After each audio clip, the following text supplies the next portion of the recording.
আসসালামু আলাইকুম প্রিয় বন্ধুরা, আমরা একজন বাইকে রয়েছি।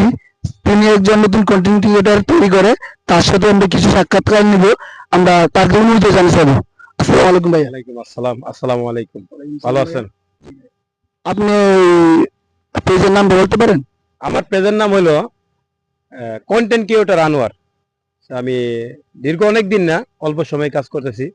আলহামদুলিল্লাহ, সারা মানুষ ভালো দিতেছে, ভালোবাসতেছে। আসলে ফেসবুক এমনই একটা প্ল্যাটফর্ম, এখানে হিংসা নয়, ভালোবাসা দিয়ে বিশ্ববাসীকে এগিয়ে নিয়ে যেতে হবে।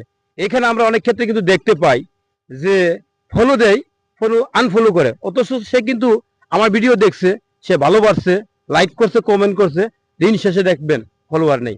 আসলেই ফেসবুক এমনই একটি সাজেস্ট করে যে ফেসবুক যে এইখান থেকে সবাই ইনকাম করুক, সবাই এখান থেকে স্বাবলম্বী হোক। আমরা কিন্তু অনেক ক্ষেত্রে দেখছি, অনেক ভিডিওতে দেখছি যে যারা ফেসবুকে কাজ করে এইখান থেকে সে ডেভেলপ করছে। আমরা কেন পারতেছি না? আমাদের ভিতরে হিংসা। আমরা হিংসার কারণে আমরা কিন্তু এগিয়ে যেতে পারতেছি না। আমরা চাই সে নিচে নামুক, নিচে নামুক। আসলে ফেসবুক কিন্তু ফেসবুক ক্যাটাগরি সবাই এখান থেকে ভালো কিছু করুক, সবাই রান করুক, নতুন নতুন ভিডিও আপলোড দেখ, যেগুলো এখনো কেউ করে নাই।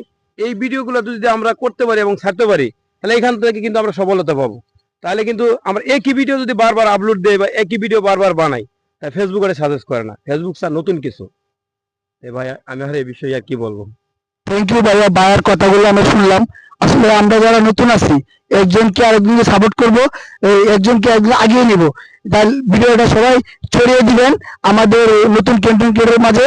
তাই আমরা একজনকে সাপোর্ট করে সেই ভালোবাসা রইল। আসসালামু আলাইকুম।